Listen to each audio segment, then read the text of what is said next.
Lorsque l'actualité s'affole, suivez Le Point sur Métropole. Le Point, tous les matins à 8h30, reprise 1h30. Le Point est patronné par la BNC, Banque Nationale de Crédit. Accordia Shipping, solution pour vos machines Haïti. Et des batteries Bosch. Bosch, indiscutablement la meilleure des batteries. Madame, monsieur, bonjour. Bienvenue à la rubrique Le Point de Radio et Télémétropole. L'Agence nationale d'intelligence est une initiative gouvernementale ou encore présidentielle et qui, depuis quelque temps, est au cœur de l'actualité. Une initiative apparemment controversée selon les experts. Certains saluent l'initiative du gouvernement haïtien, d'autres, par contre, la rejettent. On a peut-être entendu les dernières informations du corps groupe qui pense que le président Jovenel Moïse aurait des velléités dictatoriales en créant l'Agence nationale d'intelligence ANI. Pour essayer de comprendre ce que les Haïtiens ont encore, pour tenter d'expliquer aux Haïtiens ce qu'ils doivent savoir, comprendre et retenir de cette initiative. Avec nous sur le plateau ce matin, deux experts en sécurité, le colonel Himmler Rébu et le professeur James Boyard. Ils sont avec nous ce matin pour essayer de partager avec le public de Métropole leurs connaissances et leur expérience en la matière. Et c'est avec plaisir qu'on les accueille tous les deux sur le plateau de la rubrique Le Point de Métropole. Colonel Rébu ou Pigrand, et bonjour. C'est le doyen d'âge. Le doyen d'âge. Merci Wendell pour l'invitation. C'est un plaisir d'être sur le plateau avec James. Et nous saluons tout le monde. Et nous allons essayer de répondre à tes préoccupations et à celles de toute la population sur ce sujet. Professeur James Boyard, d'abord, on vous connaît comme professeur d'université et vous avez aussi une histoire au niveau de la police nationale, mais en termes d'expertise, vous participez à cette émission à partir de vos connaissances en défense. Bien dit ou pas? Oui, c'est encore le professeur d'université qui est ici, il faut bien préciser cela. C'est le professeur d'université, le spécialiste en sécurité, surtout que j'enseigne également les questions de stratégie à l'université. Donc c'est le spécialiste en sécurité et défense qui est ici. Très bien. Et le colonel Rébu, lui aussi, a un passé et une histoire. Bon, surtout beaucoup d'avenir. Alors, sans tarder, on va de plein pied attaquer le sujet. Colonel Rébu était le premier, disons, sur Métropole à exprimer ses préoccupations par rapport à l'agence, l'agence nationale d'intelligence, ANI. Selon lui, il y a eu des erreurs au départ. Vous maintenez, colonel Rébu, qu'on est mal parti et on est mal barré. Bon, moi je crois qu'il y a des étapes. Il y a d'abord, quand on lit le texte, il y a d'abord le cadre conceptuel et le cadre légal. C'est une entité qui va avoir deux secteurs de la vie nationale liés aux problèmes de la défense et de la sécurité que sont l'armée et la police. En plus de toutes les structures à monter, je n'ai pas beaucoup entendu parler de la direction de la police politique. C'est comme qui dirait, on pourrait avoir une structure de renseignement sans une direction gérant les questions spécifiquement politiques. Il y a d'abord, la police et l'armée sont deux entités prévues par la Constitution. Et il y a même un mouvement obligatoire que les commandants en chef de ces deux entités aient leur mandat à partir du Parlement haïtien. Maintenant,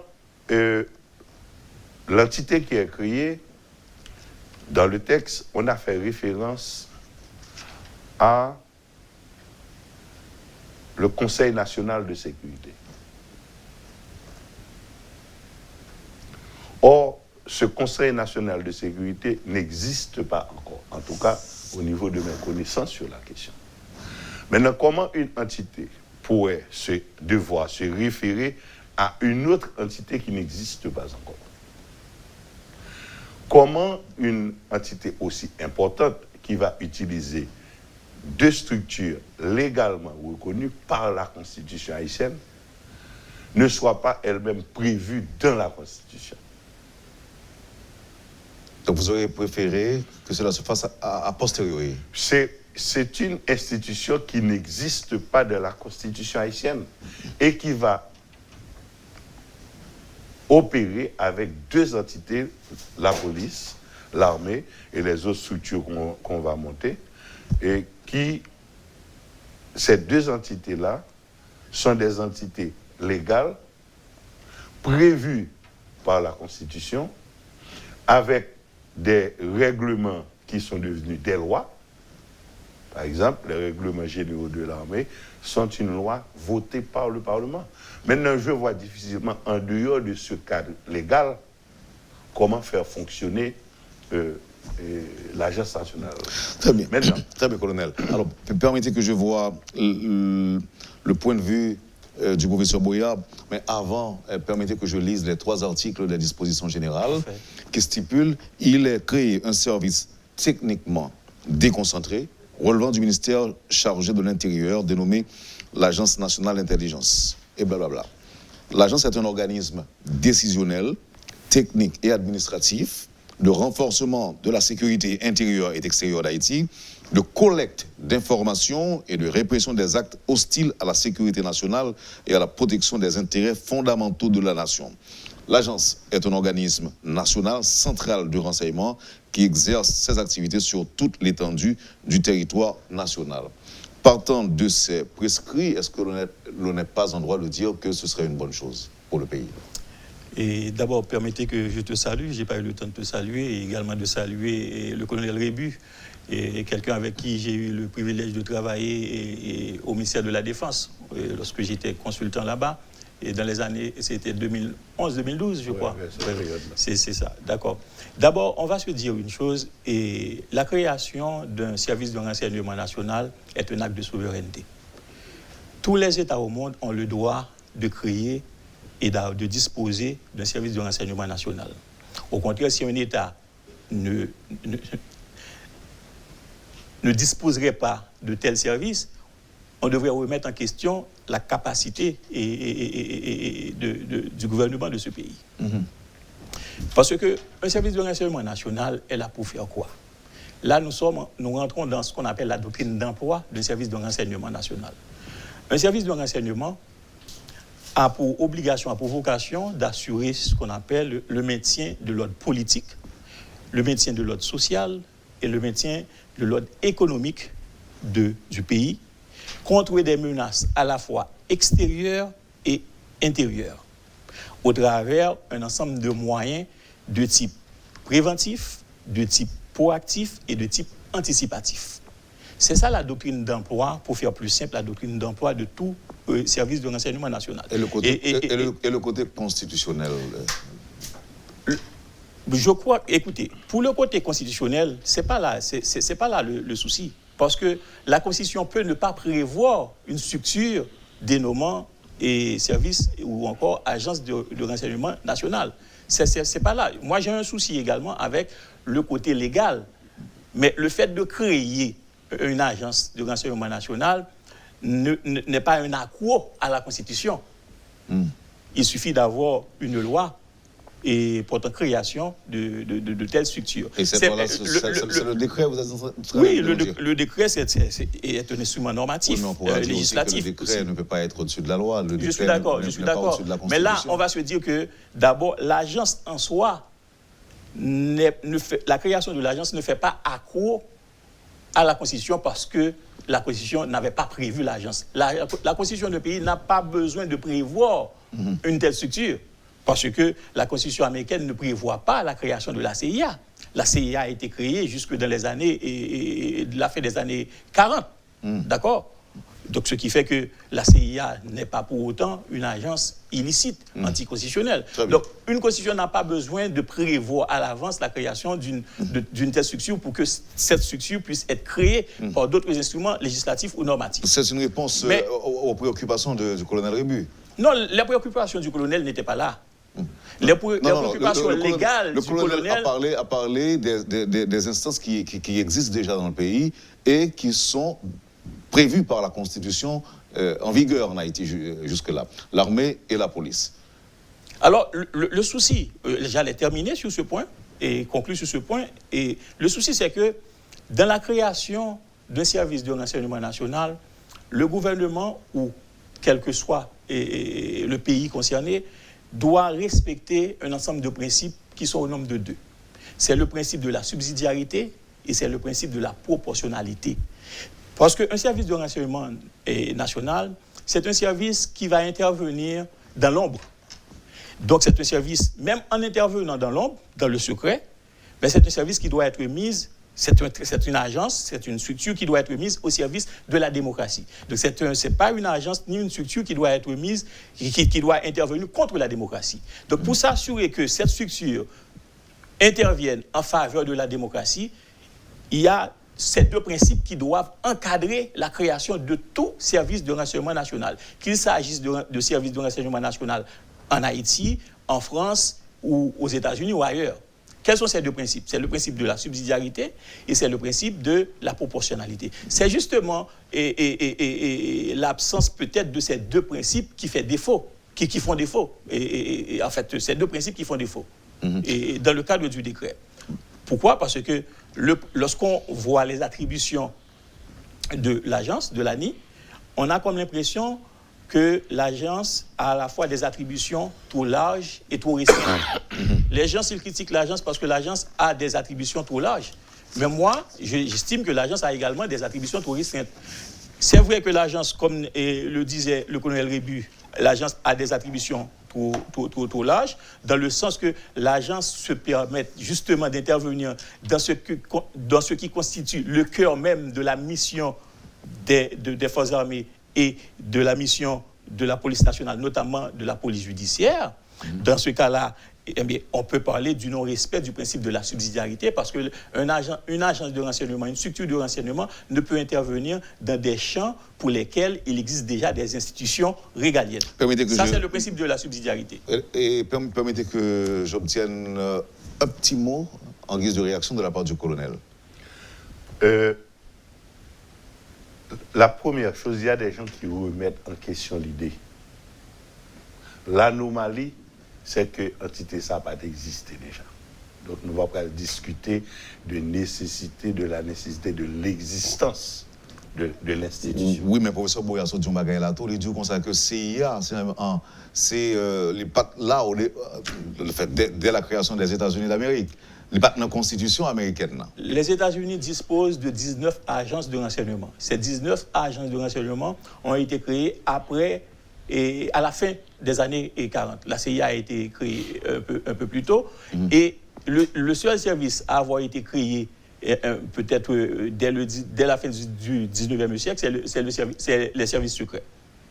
Vous voyez, les services secrets américains qui sont attachés au Trésor. Et finalement, qui passent secret vraiment? D'un côté, oui. Service secret qui passe secret vraiment parce que, quand même, où est-ce à opérer, où est-ce à fonctionner? Bon, premièrement, la première chose qu'il faut dire, l'existence de l'institution est normale. L'anomalie, c'est que les pattes là déjà. Mais fonctionne là, colonel. Mais c'est ça, m'a dit. Quel monde qui a discuté quand il n'y a pas doué créer agence, quand il y a son bagage anormal. Ça qui est anormal là, c'est qu'il ne peut pas exister. Il est fait pour l'exister. Point. Maintenant, comment on peut l'existence? Là, je prends le texte là. Je vais bien pour faire loi sur la question ça, pas un bagage, un grain dans le visa, et considérant que vous mettez là-dedans qui pas là. C'est un travail de recherche qui a été très bien fait pour toutes les références légales. C'est là que je vais. Maintenant, je continue de voir très mal une entité qui va gérer, fonctionner, qui va gérer sur les tableaux de l'armée, de la police, qui sont deux entités prévues par la Constitution, et lui-même, il sortit de nulle part. C'est le premier bagage qui gêne. Deuxièmement. Bien que vous entendez dire qu'il a gagné des membres de l'armée, des membres de la police nationale et des scientifiques. Plus que ça. Plus que ça. C'est un bagage qui couvrit questions liées à la sécurité intérieure et extérieure de l'État. Deuxième anomalie, à mon sens, moi, je difficilement comment vous mettez sous la responsabilité du ministre de l'Intérieur. Ça aurait été le ministère de la Défense, selon vous? Non, et c'est justement ça, Abdoullah. C'est une entité qui va tomber sous la responsabilité du ministre de l'Intérieur. Que fait-on de celle du ministre de la Défense?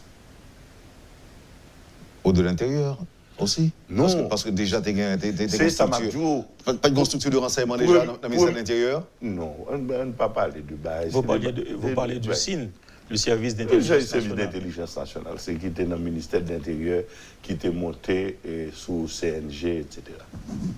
Toujours un service de renseignement ici. Sauf que nous n'avons jamais organisé, jamais fait pour organiser. Le président dit que nous prenons plus de 48 heures pour le genre nouvelle, que nous avons supposé joindre. Bon, on dit nouvelle, ou information. Je t'ai déjà dit que ça, ce sont des anomalies. Ça n'a pas de fait pour être comme ça. Donc, on ne peut pas discuter de ça. Maintenant, l'erreur, d'après moi, qui a été faite, c'est qu'au niveau du Conseil national de sécurité, il y a plusieurs ministres qui font pour siéger là-dedans, notamment le ministre de la Défense, le ministre de l'Intérieur, justement, le ministre de l'Agriculture, par exemple. Alors, le ministre de l'Agriculture et des Ressources naturelles, parce que là, on parle des gisements. Oui. C'est parce que tout va joindre. Pourquoi j'insiste sur ça? Parce que c'est un point qui est absent également dans le décret. Oui, il y a... En termes de menaces, en termes de menaces. Voilà. Parce que l'une des plus grandes menaces extérieures sur le pays, ça concerne ce champ-là, les gisements en Haïti. Détail qui pas prévoir. Donc tout ceci, vous auriez dû avoir d'abord le Conseil national de sécurité qui tombe sous responsabilité directe président de la République là. Et maintenant, les agences, par exemple, la direction de la sécurité intérieure de l'État, qui tombe sous compte ministre de l'Intérieur, la direction de la sécurité extérieure, qui tombe sous compte ministre de la Défense, non? Maintenant, ils fait travail. D'ailleurs, deux entités, ça n'est pas faites pour des informations croisées pour agents, à travailler.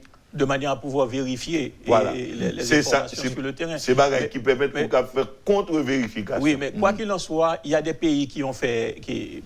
ces deux choix existent. Parce que, par exemple, il y a des pays, comme c'est le cas pour la France, où il existe la séparation entre ces deux branches des renseignements. Les renseignements extérieurs sont assurés par la DGSE, la Direction générale de la sécurité extérieure, et les renseignements intérieurs sont gérés par la DGSI, la Direction générale de la sécurité intérieure. Mais il y a d'autres pays qui regroupent les deux branches de la sécurité, les deux branches de renseignement. Tout dépend de menaces. À l'origine, il n'y a pas de problème à ce qu'un pays fasse le choix de regrouper au sein d'une seule structure les deux branches des renseignements, quitte à ce pays de se donner dans les structures, dans l'organigramme de cette structure, eh bien, des directions séparées pour chacune de ces branches.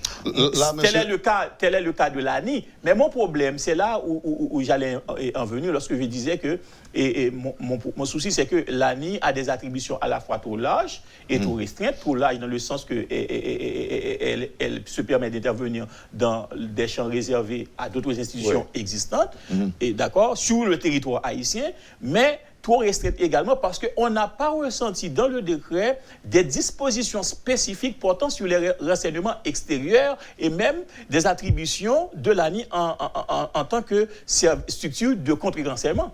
de contre-renseignement, alors que c'est extrêmement important. Non, la structure doit être de renseignement et de contre-renseignement en même temps. Dans le cadre de l'ANI, parce que déjà, c'est dit dans les considérants, on présente l'ANI comme étant un service qui assure justement ces deux branches de renseignement, à la fois contre les menaces extérieures, donc c'est le renseignement extérieur, et les menaces intérieures, donc c'est les renseignements intérieurs. Bon, dans ce cas-là, donc, il aurait fallu doter l'ANI d'un ensemble d'attributions spécifiques pour les renseignements extérieurs, ce qui n'est pas le cas. Non seulement pour les renseignements extérieurs, mais également pour les contre-renseignements. On va observer la pause, messieurs, mais je peux annoncer qu'au retour, on permettra au public de se faire une idée de certaines attributions et même la mission. Et pourquoi ne pas avoir une réaction du colonel, notamment sur ce qu'a dit le corps groupe dans son communiqué. Mais on verra tout ça. Le colonel réagira très certainement. Et on verra tout cela après la pause. Vous suivez, madame, monsieur, la rubrique Le Point de Métropole. Nos invités aujourd'hui, le professeur James Boyard et le colonel Himmler Rébu. À tout de suite, après la pause. Le Point est patronné par la BNC, Banque nationale de crédit. Accordia Shipping, solution pour voyer machine Haïti. Et des batteries Bosch. Bosch, indiscutablement la meilleure des batteries. Bienvenue, madame, monsieur, à la deuxième partie de la rubrique Le Point de Métropole. Nos invités, le colonel Himmler Rébu et le professeur James Boyard. Avant pause, on m'a annoncé que nous parlons en réaction de colonel. Là, c'est vrai que mission et attribution à l'agence là est important. Mais qui était rapidement prend réaction colonel là. Il a prêté président des velléités dictatoriales, colonel Rébu, avec la création de cette agence. Bon, j'appelle ça un préjugé. C'est un préjugé. Ou pas de dire ça toi-même? Quoi? Pas capable. Tu vois, moi, je juge sur les actes. Pas capable juger au monde sous intention que probablement rien. Nous avons un texte qui sorti. Premièrement, moi-même, l'île m'a analysé. Moi, dit pour moi, il y a quelques erreurs qui faites. Je ne vais pas remettre en question tout le monde qui a dit à faire pour pas grand service de renseignement et blague à faire. Ils ont fait blague. Et je pourrais dire encore, l'anomalie, c'est que les pas organisé et structuré déjà. Parce que le fait, c'est le monde qui n'a rien pour défendre, qui n'a pas de structure de renseignement. Sous Duvalier, tu as un système d'intelligence. Un super système.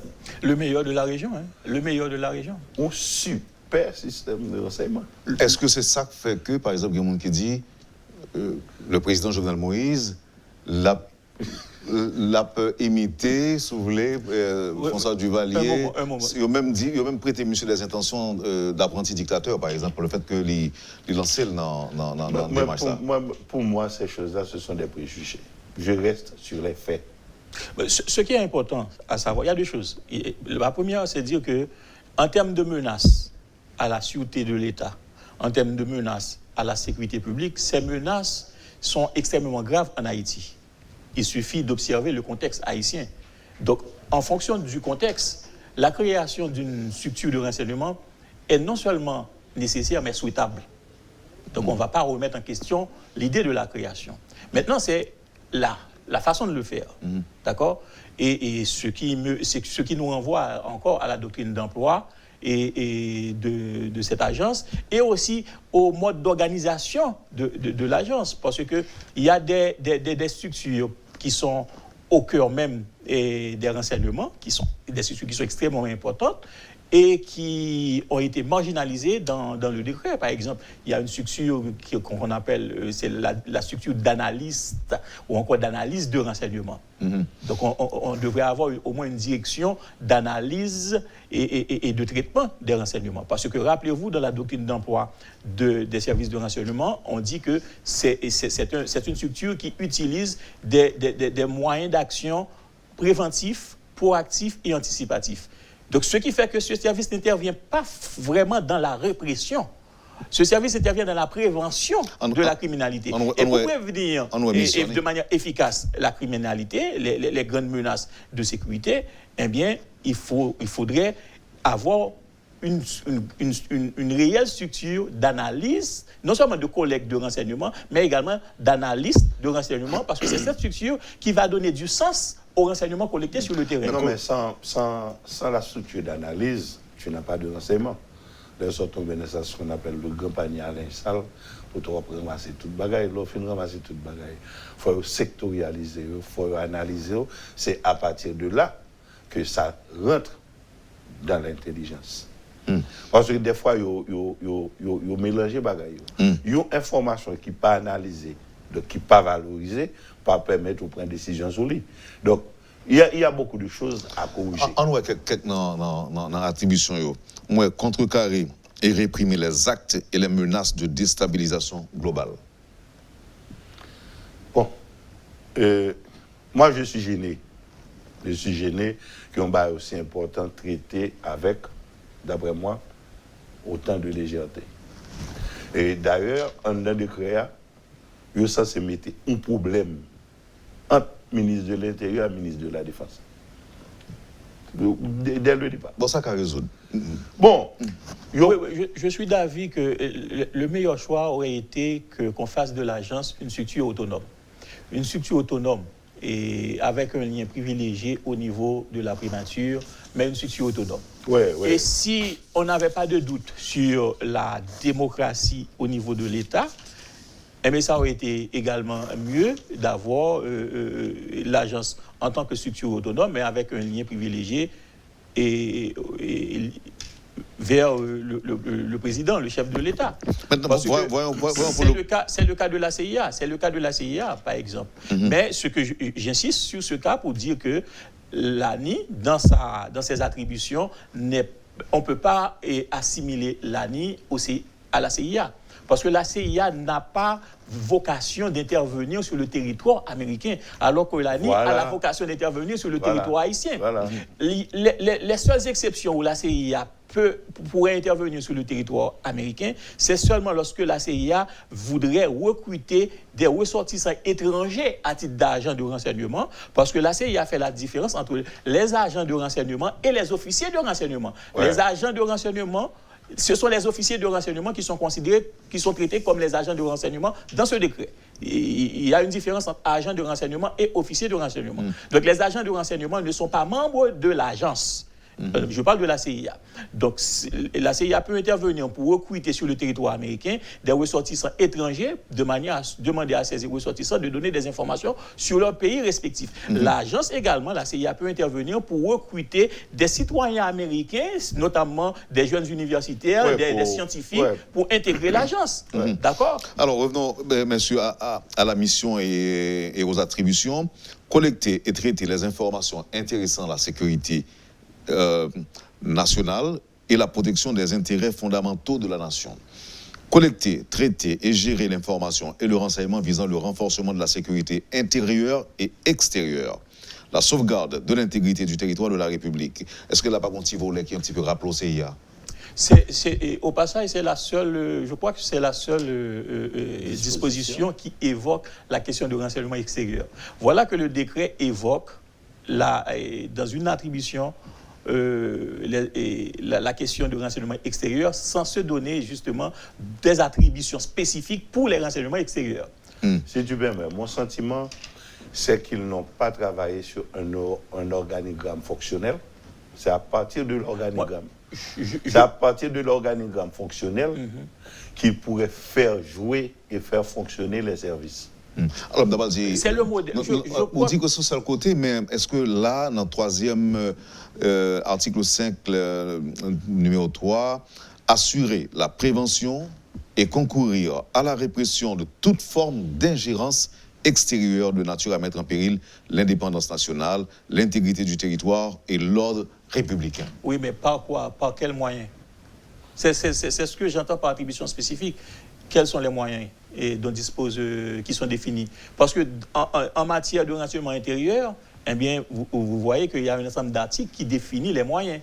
D'accord? Maintenant, en fonction dans sa mission de renseignement extérieur, quels sont les moyens qui sont définis?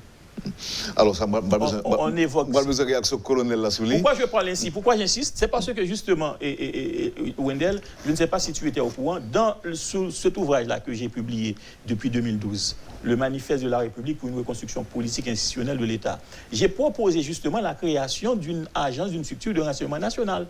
Parce que depuis l'époque, le climat d'insécurité, parce que Haïti faisait face depuis l'époque à des menaces de sécurité de type défense plutôt que de type judiciaire. Donc, c'est des menaces de sécurité extrêmement graves. Donc, l'une des structures pouvant permettre justement à l'État haïtien de renforcer sa gouvernance sécuritaire au niveau interne et au niveau par rapport aux menaces extérieures, c'était justement de la création d'une structure de renseignement. Malheureusement, il y a certaines structures qui ont été prévues dans ce schéma organisationnel que je ne retrouve pas dans le décret. Pour participer à la surveillance des individus et groupes susceptibles de recourir à la violence et de porter atteinte à la sécurité nationale et la paix sociale, entre autres missions C'est une activité normale. Ce sont des activités normales dans tout État. Ce sont des activités normales. Moi, je ne parle pas de ces détails-là. C'est comment une affaire aussi importante puisse être ainsi traitée et avec les failles qu'il y a là. Parce que ça... Non, il a besoin carrément qu'aucune œuvre humaine n'est parfaite. Est-ce que tu peux reprendre la lecture? C'est participer à la surveillance des individus et groupes susceptibles de recourir à la violence et de porter atteinte à la sécurité nationale et la paix sociale. Là encore, cette disposition n'est pas complète, parce que participer dans la surveillance, c'est la tâche fondamentale de tout service de renseignement. Participer dans la surveillance des individus ou des groupes d'individus qui peuvent être des institutions, des associations, qui pourraient peut-être porter atteinte à la sûreté de l'État ou à la sécurité publique. Mais maintenant, il n'y a pas de passage dans le décret où on parle d'un type de moyen spécifique qui est nécessaire à cette surveillance, ce qu'on appelle le fichier central. Où se trouve le fichier central? Le fichier central, parce que c'est à l'agence, justement, à la structure de renseignement d'établir, de concevoir un fichier central individuel, un fichier pour des individus, un fichier central pour des groupes d'individus que l'agence considère comme étant des menaces potentielles. Est-ce que nous avons considéré le document ça comme... C'est comme si nous avions même avec la Constitution. On dit, OK, Constitution là, mais chaque article nécessitait des lois d'application. Est-ce que c'est pas même Non, c'est pas pareil. Moi, je crois que faille la venir dans la conception de base. Je ne sais pas qu'on est qui. Alors, je me dis, le monde qui écrit ça, c'est un militariste. Alors, il faut préciser, c'est un militariste de première génération. Non, c'est un... Oui, parce que... Là, tu veux aller à la précision ultime. C'est un militariste. Vous connaissez qui ça comme militariste? Bon, moi, oui, qu'on est. Pas moi seulement. Sont monde qui sont militaires, qui sont fanatiques militaires, mais qui ne pas maîtriser l'art là. Et ce n'est pas un nostalgique de l'armée non plus. C'est un militariste, ils sont fanatiques de l'armée, c'est un monde à l'esprit militariste fort, un type. Le militaire fort. C'est ça fait dans le texte, il y a pas de dictature de Macoute. Dans le texte, là, où définit qualité l'esprit qui produit là. Okay. Mais on a aussi l'impression que l'exemple qui a suivi de modèle dans la conception de cette agence, c'est l'exemple du système de renseignement des Duvalier, qui était un système de renseignement orienté presque essentiellement dans l'ordre interne du pays. Donc, au point que... Pour moi-même, je fais une série de types plagiat, côté des bagailles qui viennent mixer les bagailles qui ne pas marcher ensemble, qui fait pour séparer. Parce que tu ne peux pas prévoir le renseignement qui va te permettre d'agir dans le champ de l'intelligence sans contrepoids. Il faut très clairement définir. Parce que vous ne pouvez pas avoir un renseignement sans contre-renseignement. Ou pas capable d'intelligence sans contre-intelligence. OK? L'on peut opérationnaliser. Maintenant...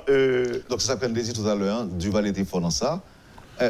Pas Duval qui était fort dans ça. Fidèle était fort là-dedans tout. C'est bagaille n'a pas là. C'est deux bagailles qui existaient, qui ont fonctionné, qui étaient superbement fonctionné. En Haïti. Oui, mais mon colonel, il faut préciser aussi que les Américains n'étaient pas les plus forts dans les renseignements intérieurs. Et le pays le plus fort dans la région, dans les renseignements intérieurs, c'était Haïti. C'était le gouvernement haïtien. Oui. Des représentants de la CIA sont venus en Haïti. Des représentants du gouvernement américain sont venus en Haïti pour s'informer et se former aussi. Donc cela dit que la structure de renseignement des Dominicains, eh bien, s'est alignée sur le système de Duvalier. Donc, parce que les Dominicains sont rentrés pour se former aussi. Il n'y a pas que les Dominicains, il y a également surtout des grandes autorités, des grands présidents de l'Afrique dans les années colonel. Il y a, naturellement, c'est un sujet que, par exemple, moi-même, malaise pour me discourir sous lui en public. Premier bagage. J'en dis hier? Non, je parle de ça. Oh, de structure ça? Ouais. Ouais. Et pas à l'aise pour parler de lui. Je ne suis pas à l'aise pour me traiter de questions comme ça en public. C'est une question de déontologie. Oui, c'est une question d'éthique. Oui, c'est une question d'éthique. C'est extrêmement sérieux. C'est sensible. Monsieur, nous avons 4 minutes pour nous finir avec l'émission, malheureusement. Colonel et professeur, dans la phase où nous arrivons aujourd'hui, est-ce que nous encourageons pouvoir là aller, tout en tenant compte des critiques et même envisager possibilité de remodeler, refaçonner, j'ai concevoir création agence là, colonel. Moi-même, je ne pas taper. Il y a trop champs d'intervention, comme l'a dit le professeur, dans des espaces qui ont fonctionnalité ou déjà. Ça t'a proposé, qui ça vous t'a fait? Bon, faire ça pour faire là, normalement, je le fais pour le fait. Est-ce que ça veut dire fait pour le fait là, tant que Blanc a dit, c'est un des décisions pour le gouvernement à prendre? Bon, là, on va le gêner. Faut attendre que le Parlement, comme ça. Mal à l'aise pour des étrangers capables de permettre d'intervenir sur des sujets comme ça, en un pays côté affecté. Donc ça veut dire qu'ailleurs, on n'est pas capable de faire? Non! Pas aucun pays normal côté étranger qui peut permettre de prononcer sur des sujets comme ça. Oui, mais nous connaissons que nous pas normal depuis quelque temps, colonel. Nous sommes un pays normal depuis quelque temps. C'est pas parce que la fête là qui fait la vie normale pour moi. Parce que je connais, ce n'est pas normal. C'est pas parce que l'anomalie est installée depuis combien de temps que brusquement il y a une vie normale pour moi. L'étranger n'a pas gagné pour prononcer sur ce sujet comme ça. C'est un sujet aussi sensible d'ailleurs. Maintenant, du point de vue diplomatique, il y a des échanges avec des officiels et il n'y a pas même le droit de dire ça carrément. Là. Bon, maintenant, comme il y a une liberté, décider ou bien parler de n'importe qui bagaille en Haïti sur tout sujet, il fait, mais il connaît pas ce qu'il doit faire. Valeur que le colonel Rébu représentait en Haïti aux yeux de un pile monde, de un pile secteur. Mais pour le public métropole, ça ne m'a pas besoin d'avouer que chaque fois que je que le colonel Rébu a plat, il y a des gens qui disent ah, ok, bon, il y a des gens qui vont essayer de capable de dire qu'il y a un raisonnement, mais pas devant m'abdiler. Est-ce que le colonel Rébu, pour ça même, est-ce que tu n'as pas un coup de main à ce pouvoir-là? Bon, pour le pays. Faut pouvoir, tu as besoin de ça d'abord. Parce que même pas comprendre, c'est quand vous avez ou c'est de bagaille fait qui va provoquer autre chose que des problèmes inutiles, mais vous faites comme ça. Parce que c'est pas nous pas l'inventer là-haut. Si le professeur là, monsieur combien de livres il a lu, ou après qui Jean lui a approché méthodologiquement, qui Jean bagage c'est fait pour fait. Et il n'est pas trop tard, colonel? Bon, comme généralement en Haïti, nos programmes, nous faisons net. C'est la grande philosophie. Nous faisons net, nous capons dans une situation ça pour ça tout, mais c'est malheureux. Professeur, bon moins, selon vous-même, 5 gros erreurs estimées que pouvoir ça fait 5. Oh, là, non, c'est peut-être... La conception agence là. Non, non, c'était dans le plein. Non, ça fait me dire bon 5. Bon, peut-être que... S'il vous plaît, c'est sûr que le capable de 10. Oui, mais évidemment, première erreur, c'est déjà avant l'adoption du décret. Il y a un travail sociologique et communicationnel qui aurait dû être fait et de manière ex ante, ce travail n'a pas été fait. Et c'est pour cela que l'opinion publique nationale, et une partie au moins de l'opinion publique nationale, s'est soulevée contre le décret. Parce que ce décret-là, c'est quoi l'essentiel du décret? Là, en substance, le décret prévoit un ensemble de nouvelles dispositions, de mesures de sécurité. Eh bien, lorsqu'on va adopter des mesures de sécurité de type exceptionnel, le gouvernement doit rentrer dans un processus qu'on appelle un processus de sécurisation. J'ai dit bien sécurisation et non sécurisation. Le processus de sécurisation, c'est un processus discursif hautement instrumentalisant, permettant à un gouvernement de transformer des enjeux politiques en des problèmes de sécurité, de sorte à porter la population ou l'opinion publique à s'adhérer à un ensemble de mesures destinées à combattre tel type de nouvelles menaces de sécurité. Ce travail communicationnel qui aurait dû être fait de manière ex ante n'a pas été fait. Sinon, la population haïtienne elle-même allait légitimer le décret et on n'aurait pas eu justement ce lever de bouclier contre le décret. Merci. Colonel, on a quelques secondes pour terminer. Le dernier mot du colonel Rébu par rapport à l'année. Je regrette tout simplement. Qu'on n'avait pas pensé à des experts, à quelqu'un comme colonel Rébu par exemple. Non, mais plein de monde qui connaît ça. Plein de monde. Il n'est pas tout le temps pour bien faire. On peut revenir. Et puis moi, je crois il y a encore 8 ans pour corriger la copie. À travers un autre décret. Oui, on peut améliorer. Je crois qu'on a présentement un gros problème d'autorité. Et l'autorité, ce n'est pas le pouvoir qui le donne. C'est ton comportement. Il y a des choses que ce gouvernement aurait fait pour résoudre de vrais faux problèmes que nous avons actuellement, qui lui aurait donné l'autorité morale de pouvoir rentrer dans... Merci, colonel Rébu, merci, professeur James Boyer, merci infiniment et merci de tout cœur d'avoir accepté d'être avec moi ce matin et ce lundi matin d'ailleurs. J'espère qu'on aura la possibilité de se parler une prochaine fois, surtout quand il s'agit de parler technique. Ça. Et merci infiniment, colonel. Merci. Passez une bonne journée et une bonne semaine. Merci. Vous avez suivi, madame, monsieur, la rubrique Le Point de Métropole. Nos invités aujourd'hui, le colonel Imler Rébu et le professeur James Boyard. Merci, madame, monsieur, de l'accueil. Merci de nous avoir acceptés chez vous pendant ces quelques minutes. Passez une bonne journée et surtout une bonne semaine avec Métropole. Et à demain. Lorsque l'actualité s'affole, suivez Le Point sur Métropole. Le Point, tous les matins à 8h30, reprise 1h30. Le Point est patronné par la BNC, Banque Nationale de Crédit. Accordia Shipping, solution pour vos machines Haïti. Et des batteries Bosch. Bosch, indiscutablement la meilleure des batteries.